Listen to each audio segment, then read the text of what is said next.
नमस्कार दोस्तों, मैथमेटिकल योगी चैनल पर आपका स्वागत है। इस वीडियो में हम साइंस की क्लास नंबर 12 करने वाले हैं। तो चलिए शुरू करते हैं। Question number 1। Which of the following statements correctly explains why the pole star has been important for travellers since ancient times. प्राचीन काल से यात्रियों के लिए ध्रुव तारा महत्वपूर्ण क्यों रहा है? ऑप्शंस हैं: it is the brightest star in the sky, यह आकाश का सबसे चमकीला तारा है। It appears nearly stationary in the northern sky, यह उत्तरी दिशा में लगभग स्थिर दिखाई देता है। It revolves around the earth every day, यह प्रतिदिन पृथ्वी के चारों ओर घूमता है। It changes its position every hour, यह हर घंटे अपनी स्थिति बदलता है। इसका जो राइट आंसर है वो है option B. It appears nearly stationary in the northern sky, यह उत्तरी दिशा में लगभग स्थिर दिखाई देता है। एक्सप्लेनेशन है: the pole star appears almost fixed in the northern sky, making it useful for finding directions during navigation. ध्रुव तारा उत्तरी दिशा में लगभग स्थिर दिखाई देता है, इसलिए प्राचीन समय में दिशा ज्ञात करने के लिए इसका उपयोग किया जाता था। Question number 2। A student was to observe a student wants to observe the maximum number of stars, which condition is most suitable. यदि कोई विद्यार्थी अधिकतम तारों को देखना चाहता है तो कौन सी स्थिति सबसे उपयुक्त होगी? ऑप्शंस हैं: a bright lit city at night, रात में अधिक रोशनी वाला शहर। ए क्लाउडी नाइट, बादलों वाली रात। N open dark place away from city lights, शहर की रोशनी से दूर खुला अंधेरा स्थान। ए प्लेस सराउंडेड बाई टाल बिल्डिंग्स, ऊंची इमारतों से घिरा स्थान। इसका जो राइट आंसर है वो है option C. An open dark place away from city lights, शहर की रोशनी से दूर खुला अंधेरा स्थान। एक्सप्लेनेशन है: light pollution from cities and artificial lights reduces the visibility of stars. Dark open places away from city lights provide the best view of the night sky. प्रकाश प्रदूषण तारों की दृश्यता कम कर देता है। खुला और अंधेरा स्थान जहां शहर की रोशनी न हो आकाश में अधिकतम तारों को देखने के लिए सबसे उपयुक्त होते हैं। Question number 3। Which statement best differentiates A star from a planet. तारे और ग्रह में मुख्य अंतर क्या है? ऑप्शंस हैं: stars reflect sunlight while planets emit light, तारे सूर्य का प्रकाश परावर्तित करते हैं जबकि ग्रह स्वयं प्रकाश देते हैं। Stars emit their own light whereas planets mainly reflect sunlight, तारे स्वयं प्रकाश उत्सर्जित करते हैं जबकि ग्रह मुख्यतः सूर्य का प्रकाश परावर्तित करते हैं। बोथ अमिट लाइट देयर ओन लाइट, दोनों स्वयं प्रकाश देते हैं। नाइदर अमिट्स और रिफ्लेक्ट्स लाइट, दोनों न प्रकाश देते हैं और न ही परावर्तित करते हैं। इसका राइट आंसर है option B. Star emit light whereas planet mainly reflect light, यानी जो स्टार्स होते हैं वो अपनी खुद की लाइट देते हैं और जो ग्रह हैं वो सूर्य के प्रकाश को रिफ्लेक्ट करते हैं यानी परावर्तित करते हैं। तो एक्सप्लेनेशन के अंदर यही बताया गया है। Question number 4। Which of the following is not a constellation. निम्नलिखित में से कौन सा तारामंडल नहीं है? ऑप्शंस हैं: Orion, Taurus, Canis Major, Sirius. तो इसका जो राइट आंसर है वो है ऑप्शन डी, सीरियस, क्योंकि सीरियस एक तारा है, तारामंडल नहीं है। बाकी सारे ये तारामंडल हैं। ओरायन भी, टोरस भी, कैनिस मेजर भी, ये सारे क्या हैं? ये तारामंडल हैं। ये इस प्रकार की एक आकृति बनाते हैं तो इनको बोला जाएगा सभी को तारामंडल। और ये जो नीचे वाला है ये एक तारामंडल नहीं है, ये एक तारा है। Question number 5। Why do stars appear to twinkle while planets usually do not. तारे टिमटिमाते क्यों दिखाई देते हैं जबकि ग्रह सामान्यतः नहीं? ऑप्शंस हैं: stars are much smaller than planets, तारे ग्रहों से छोटे होते हैं। Atmospheric effect make distant stars appear to twinkle, वायुमंडलीय प्रभाव दूर स्थित तारों को टिमटिमाता हुआ दिखाते हैं। प्लैनेट्स प्रोड्यूस मोर लाइट, ग्रह अधिक प्रकाश उत्पन्न करते हैं। Planets remains fixed in space, ग्रह अंतरिक्ष में स्थिर रहते हैं। इसका जो राइट आंसर है वो है option B. Atmospheric effect make distant stars appear to twinkle, वायुमंडलीय प्रभाव दूर स्थित तारों को टिमटिमाता हुआ दिखाते हैं। एक्सप्लेनेशन है: the अर्थ's atmosphere causes the light from distant star to fluctuate. As starlight passes through layers of air with different temperature and densities, it bends slightly. This makes the stars appear to twinkle. पृथ्वी का वायुमंडल दूर स्थित तारों के प्रकाश को प्रभावित करता है। जब तारों का प्रकाश विभिन्न तापमान और घनत्व वाली वायु की परतों से होकर गुजरता है तो वह हल्का सा मुड़ जाता है। इसी कारण तारे टिमटिमाते हुए दिखाई देते हैं। Question number 6, which planet is commonly known as morning star और द इवनिंग स्टार? किस ग्रह को प्रातः का तारा और शाम का तारा कहा जाता है? इसके जो ऑप्शंस हैं वो हैं मरकरी बुध, विनस शुक्र, मार्स मंगल, जुपिटर बृहस्पति। इसका जो राइट आंसर है वो है ऑप्शन बी, विनस शुक्र। Venus appears very bright in the sky just before sunrise or after sunset. Because of its bright appearance during these times, it is called morning star or evening star. शुक्र ग्रह सूर्योदय से पहले या सूर्यास्त के बाद आकाश में बहुत चमकीला दिखाई देता है। इसी कारण इसे प्रातः का तारा और शाम का तारा कहा जाता है। Question number 7, which of the following correctly represents the order of the inner planets from the sun? सूर्य के निकटतम 4 आंतरिक ग्रहों का सही क्रम कौन सा है? तो इसमें नंबर वाइज हम देखते हैं। पहले होता है मरकरी, फिर आता है वेनस, फिर आता है अर्थ, फिर मार्स, यानी बुध शुक्र पृथ्वी मंगल। तो इसका जो राइट आंसर वो क्या हो जाएगा? ऑप्शन ए। ये हमें नंबर वाइज सारे याद रखने हैं। पहले क्या होता है?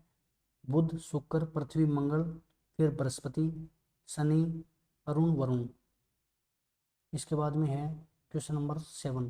Question number 8, which celestial object forms the centre of our solar system? हमारे सौरमंडल का केंद्र कौन सा खगोलीय पिंड है?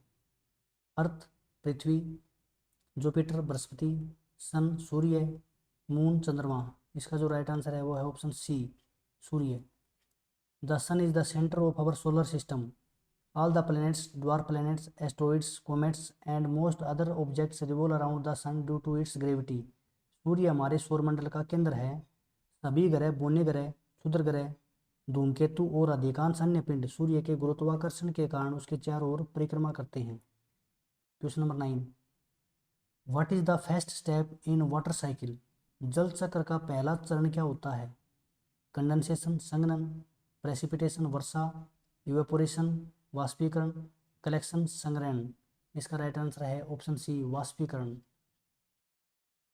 यानी सबसे पहले वाष्पीकरण होगा, उसके बाद में कंडेंसेशन होगा, फिर बरसात होगी, बारिश होगी, उसके बाद में संग्रहण होगा। आपको ये चक्कर याद रखना है। Question number 10, which process in the water cycle forms cloud in the sky? जल चक्र में बादल बनने की प्रक्रिया कौन सी है? Evaporation, condensation, precipitation, collection. इसका राइट आंसर है ऑप्शन बी, कंडेंसेशन संघनन। Clouds are formed by condensation, water vapour in the air cool downs and changes into tiny water droplets. These droplets gather together to form clouds in the sky. बादल संघनन condensation से बनते हैं। वायु में उपस्थित जलवाष्प ठंडा होकर छोटी छोटी जल बूंदों में बदल जाता है। ये बूंदें एकत्र होकर आकाश में बादल बनाती हैं। तो यहाँ पर साइड में वाटर साइकिल भी दिखाई गई है।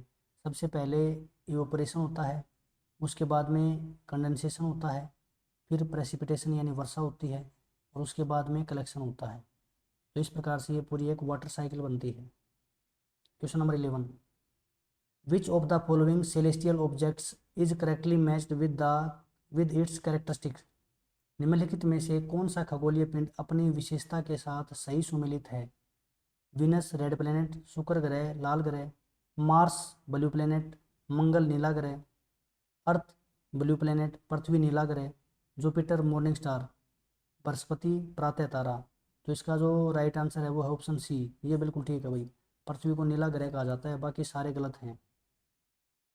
Question number 12, which is the correct order of the outer planets from the sun? सूर्य से बाहरी ग्रहों का सही क्रम कौन सा है?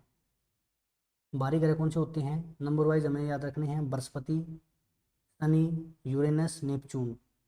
यानी इसका राइट आंसर हो जाएगा ऑप्शन ए, बृहस्पति, शनि, यूरेनस, नेपच्यून। इसके बाद में है question number 13, Pluto is presently classified as a? वर्तमान में प्लूटो को किस श्रेणी में रखा गया है? मेजर प्लेनेट मुख्य ग्रह, ड्वार्फ प्लेनेट बोना ग्रह, नेचुरल सैटेलाइट प्राकृतिक उपग्रह, एस्ट्रॉइड क्षुद्र ग्रह। इसका राइट आंसर है ऑप्शन बी, बोना ग्रह। एक्सप्लेनेशन है, इन 2006 the international astronomical union IAU reclassified Pluto as a dwarf planet because it does not satisfy all the conditions of a planet. वर्ष 2006 में अंतर्राष्ट्रीय खगोलीय संघ IAU ने प्लूटो को ग्रह के बजाय बोना ग्रह घोषित किया क्योंकि यह ग्रह की सभी शर्तें पूरी नहीं करता। Question number 14, most asteroids are found in which region of the solar system. अधिकांश क्षुद्र ग्रह सौरमंडल के किस क्षेत्र में पाए जाते हैं? बिटवीन अर्थ एंड मार्स, पृथ्वी और मंगल के बीच। बिटवीन मार्स एंड जुपिटर, मंगल और बृहस्पति के बीच। बिटवीन जुपिटर एंड सैटर्न, बृहस्पति और शनि के बीच। बियॉन्ड नेपच्यून, नेपच्यून के पार। इसका राइट आंसर है option B, between Mars and Jupiter. Most asteroids revolve around the sun in the asteroid belt which is located between Mars and Jupiter. अधिकांश क्षुद्र ग्रह सूर्य की परिक्रमा एस्ट्रॉइड बेल्ट में करते हैं जो मंगल और बृहस्पति के बीच होते हैं। यानी जो एस्ट्रॉइड बेल्ट है मोस्टली वो मंगल और बृहस्पति ग्रह के बीच होती है। Question number 15, the tail of a comet is found due to. धूमकेतु की पूंछ किस कारण बनती है? ऑप्शंस हैं, रिफ्लेक्शन ऑफ सनलाइट, सूर्य के प्रकाश का परावर्तन, evaporation of ice and gases near the sun, सूर्य के निकट बर्फ और गैसों का वाष्पीकरण, कोलिजन विद प्लैनेट्स, ग्रहों से टकराव, अर्थ्स ग्रेविटेशनल पुल, पृथ्वी का गुरुत्वाकर्षण। इसका राइट आंसर है option B, evaporation of ice and gases near the sun, सूर्य के निकट बर्फ और गैसों का वाष्पीकरण। एक्सप्लेनेशन है, when a comet comes close to the sun, the heat causes its frozen ice and gases to evaporate. These gases and dust particles get released and form a long, bright tail that always points away from the sun. जब धूमकेतु सूर्य के निकट आता है तब सूर्य की उष्मा से उसमें मौजूद बर्फ और गैसें वाष्पित हो जाती हैं। ये गैसें और धूल कण बाहर निकलकर पूंछ बनाते हैं जो हमेशा सूर्य की विपरीत दिशा में होती हैं। Question number 16, which statement about the Milky Way galaxy is correct. आकाश गंगा के बारे में कौन सा कथन सही है? इट इज़ ए कॉन्स्टिलेशन, यह एक तारामंडल है। It contains our solar system, इसमें हमारा सौरमंडल स्थित है। It is another name for the solar system, यह सौरमंडल का दूसरा नाम है। इट कंटेन्स ओनली प्लैनेट्स, इसमें केवल ग्रह होते हैं। इसका राइट आंसर है option B, it contains our solar system. Our solar system is just a tiny part of the Milky Way galaxy, हमारा सौरमंडल आकाश गंगा का एक केवल छोटा सा भाग है। The Milky Way is huge galaxy that contains millions to billions of stars along with many solar system like ours. आकाश गंगा एक विशाल गैलेक्सी है जिसमें लाखों अरबों तारे और अनेक सौरमंडल होते हैं। Question number 17, why do we see stars twinkling at night. हम रात के समय तारों को टिमटिमाते हुए क्यों देखते हैं? Because star move very fast, क्योंकि तारे बहुत तेज गति से चलते हैं। Because stars give off flashing light, क्योंकि तारे चमक चमक कर प्रकाश देते हैं। Because of air movement in earth's atmosphere, क्योंकि पृथ्वी के वायुमंडल में हवा का गति होने के कारण। Because stars are closer at night, क्योंकि रात में तारे अधिक पास आ जाते हैं। इसका राइट आंसर है option C, because of air movement in earth's atmosphere, क्योंकि पृथ्वी के वायुमंडल में हवा का गति होने के कारण। इसकी एक्सप्लेनेशन है, star appears to twinkle because of air movement in earth's atmosphere as starlight passes through the layers of air which different temperature and densities its path keeps changing slightly. This causes the star's brightness to vary rapidly, making it look like it is twinkling. तारे टिमटिमाते हुए दिखाई देते हैं क्योंकि पृथ्वी के वायुमंडल में हवा की गति और अलग अलग तापमान व घनत्व वाली वायु परतों के कारण तारे से आने वाले प्रकाश का मार्ग बार बार बदलता है, जिससे उसकी चमक में तेजी से परिवर्तन होता है।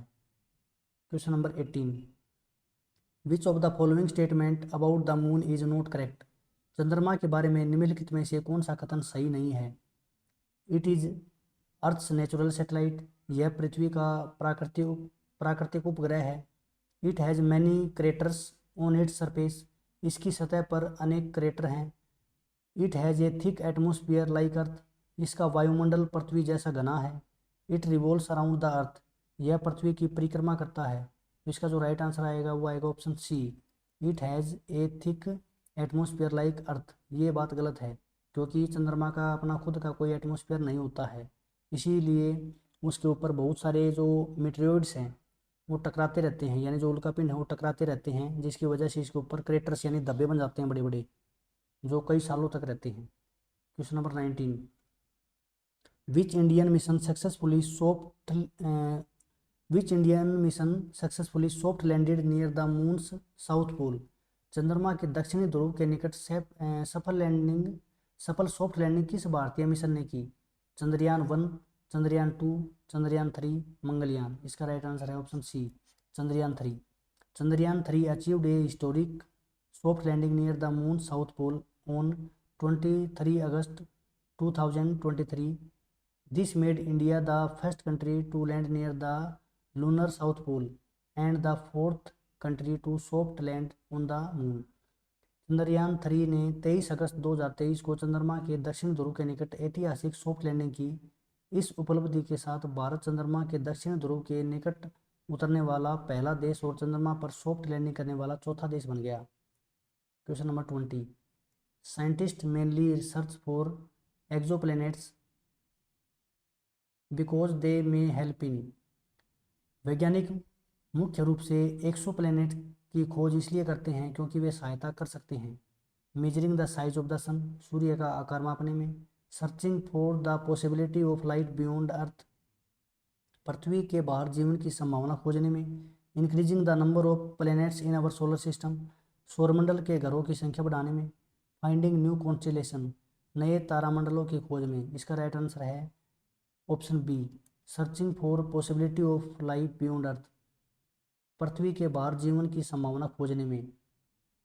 इसकी एक्सप्लेनेशन है, exoplanets are planets that orbit stars outside our solar system. Scientists study them to find planets that may have conditions suitable for life, such as water, right temperature and an atmosphere। Exoplanet वे ग्रह हैं जो हमारे सौरमंडल के बाहर किसी अन्य तारे की परिक्रमा करते हैं। इनकी खोज इसलिए की जाती है ताकि ऐसे ग्रहों को ढूंढा जा सके जहां जीवन के लिए अनुकूल परिस्थितियां जैसे पानी, उपयुक्त तापमान और वायुमंडल हो सकते हैं।